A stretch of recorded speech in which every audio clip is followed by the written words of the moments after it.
ఎగువ రాష్ట్రాల్లో కురుస్తున్న వర్షాలతో కర్ణాటక రాష్ట్రం హోస్పేట్లోని తుంగభద్ర డ్యాం 19వ గేట్ చైన్ లింక్ తెగి గేటు వరద నీటిలో కొట్టుకుపోయిన విషయం తెలిసిందే. దీంతో ప్రాజెక్టుపై భారం పడకుండా మొత్తం 29 గేట్లను ఎత్తి అధికారులు దిగువకు నీటిని విడుదల చేస్తున్నారు. ఈ క్రమంలోనే కర్ణాటక ఆంధ్రప్రదేశ్ ప్రభుత్వాలకు సంబంధించిన అధికారులు సంయుక్తంగా నీటిని వృధాకు అరికట్టేందుకు యుద్ధ ప్రాతిపదికన పనులు చేపడుతున్నారు. ఇందులో భాగంగా 19వ గేట్ వద్ద స్టాప్ లాక్ గేటుకు సంబంధించి మొదటి యూనిట్ను నిపుణులు విజయవంతంగా అమర్చారు.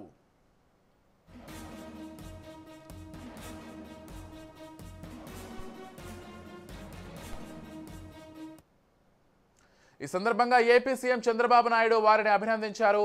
ఇవాళ మరో 5 ఎలిమెంట్స్ అమర్చేందుకు అధికారులు సన్నాహాలు చేస్తున్నారు.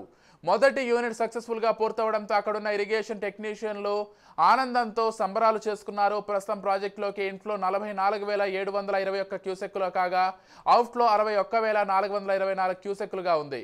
ప్రస్తుత నీటి మట్టం 1,623.32 అడుగులు కాగా పూర్తి స్థాయి నీటి మట్టం 1,633 అడుగులుగా ఉంది. అదేవిధంగా ఈ నెల 20 వరకు తుంగభద్ర డ్యాంపై రాకపోకలను పూర్తిగా నిషేధిస్తున్నట్లు ఇరిగేషన్ అధికారులు ప్రకటించారు.